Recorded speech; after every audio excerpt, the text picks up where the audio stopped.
मैं सबसे पहले कश्मीर की बात करूंगा मान्यवर। कश्मीर में हम सब जानते थे कि पड़ोसी देश से आए दिन आतंकवादी घुसते थे, यहां बम धमाके करते थे, हत्याएं करते थे। एक भी त्योहार ऐसा नहीं होता था जो चिंता के बगैर जाता था। और केंद्र सरकारों का रवैया लचीला होता था, चुप्पी साध जाते थे, बोलने में डर लगता था, कोई दुविधा भी थी, शायद वोट बैंक का भी डर था। नरेंद्र मोदी जी के आने के बाद आतंकवाद के खिलाफ जीरो टॉलरेंस की नीति प्रधानमंत्री की ने। हमारे आने के बाद भी हमले हुए, उरी पर हुआ, पुलवामा पर हुआ।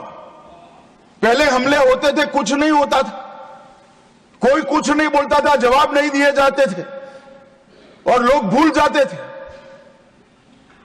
दिल्ली के अखबारों में कोने में कहीं छपता था, आज 60 लोग शहीद हो गए, मारे गए, बम धमाका हुआ।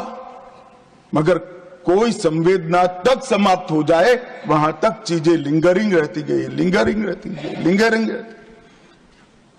मोदी जी के आने के बाद उरी और पुलवामा में हमला हुआ। 10 ही दिन में पाकिस्तान के घर में घुसकर सर्जिकल स्ट्राइक और एयर स्ट्राइक कर जवाब दिया।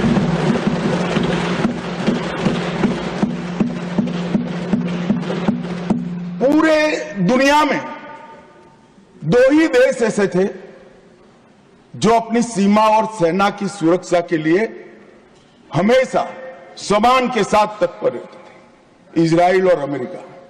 वो 2 देशों की सूची में मेरे महान भारत का नाम जोड़ने का काम नरेंद्र मोदी, और वहीं से शुरू हुई आतंकवाद के खिलाफ जीरो टॉलरेंस की नीति। मान्यवर, हम सब जानते हैं धारा 370 कश्मीर के अलगाववाद का मूल था। हम भी कभी अलग हो सकते थे, ये भाव के बीच धारा 370 के अंदर डाले गए थे। मगर हमारे संविधान निर्माताओं का भी मैं बहुत मनपूर्वक धन्यवाद करना चाहता हूं, बड़े दूरदर्शी थे। उन्होंने इसको टेम्पररी बनाया था और धारा 370 को हटाने का बीज भी धारा 370 में ही डाल दिया गया। मगर राजनीतिक मजबूरी, वोट बैंक की पॉलिटिक्स, हमारे पुरखों ने धारा 370 डाली है, हम नहीं हटाएंगे, ऐसी जिद धारा 370 को लेकर चलती रही, कई सालों तक चली। और मान्यवर, यही सदन में 5 अगस्त 2019 में मोदी जी ने धारा 370 को समाप्त। हमारे संविधान निर्माताओं का वो स्वप्न कि एक देश में 2 प्रधान, 2 विधान, 2 निशान नहीं होंगे, कैसे हो सकता है? देश में एक ही प्रधानमंत्री हो सकता है, देश का एक ही संविधान हो सकता है और देश का झंडा भी एक हो सकता है।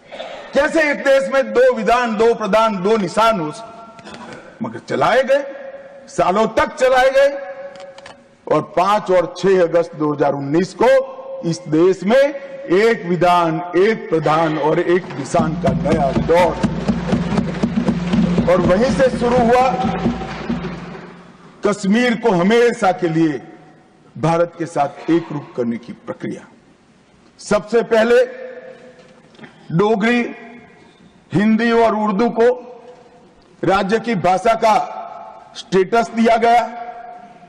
मान्यवर, भ्रष्टाचार रोकने के लिए कोई एंटी करप्शन ब्यूरो की वहां रचना ही नहीं थी, क्योंकि रोकना ही नहीं चाहते थे। इतने सालों के बाद एंटी करप्शन ब्यूरो वहां बना। देश के सारे कानून वहां स्वीकार कर लिए गए, चाहे महिलाओं के अधिकार का हो, दलितों के अधिकार का हो, आदिवासियों के अधिकार का हो, बच्चों के अधिकार का हो, ये सारे कानून वहां स्वीकार कर लिए गए। पठानकोट से एक नाका परमिट रखी गई थी, एक भाव खड़ा करने के लिए कि देश के हिस्से में आप नहीं जा रहे हो, पठानकोट की नाका परमिट को नरेंद्र मोदी जी ने समाप्त कर दिया